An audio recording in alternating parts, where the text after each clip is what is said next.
Iran.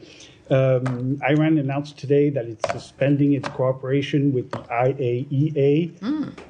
Surprise. I would like to have your thoughts I have comment on that. Yes. We of course, do have a little bit to say in that regard. First of all, and I want to get this correct here, it is, we'll use the word unacceptable, that Iran chose to suspend cooperation with the IAEA at a time when it has a window of opportunity to reverse course and choose a path of peace and prosperity. Iran must cooperate fully without further delay. Prior to the, as will the shutting down of your phone, that has to proceed without delay. Prior to the United States' successful military operation, Iran was amassing a growing stockpile of highly enriched uranium for which there was no credible peaceful purpose, and it was the only state producing highly enriched uranium up to 60% that does not have nuclear weapons.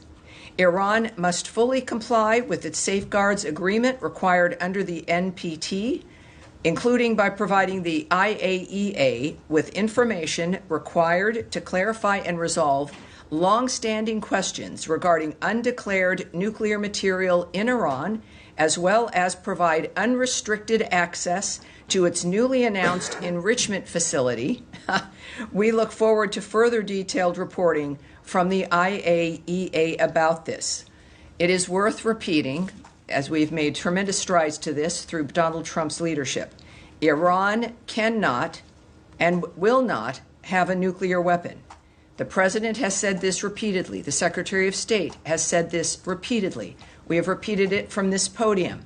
And at this juncture here, it is, of course, again, unacceptable that Iran is choosing to suspend cooperation with the IAEA. And answering your question, Daphne, yes. Damage to the destruction, the obliteration of Iran's nuclear facilities is the personality and power that is exhibited by Donald Trump and what he is willing to do, what the American government and military is capable of, and as a reflection of our genuine commitment for change, after exhausting all diplomatic options, is that he will do what else is necessary to achieve peace.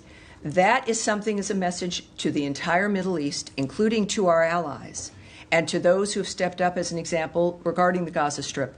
The regional partners there willing to step in and help make a difference for the future there. So the biggest issue, and again, for specifics, you'd have to speak to the Israeli government. But for us, we made that decision last year in November without knowing how it would need to be applied.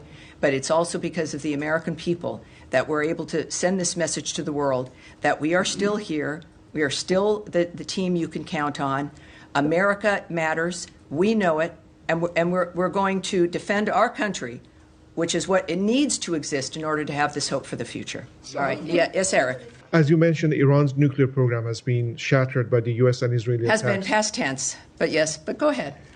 The Iranian foreign minister has asked for assurances from the U.S. that there will be no attack on Iranian soil if the talks are going to be resumed, if there's going to be a resumption of talks between Iran and the U.S.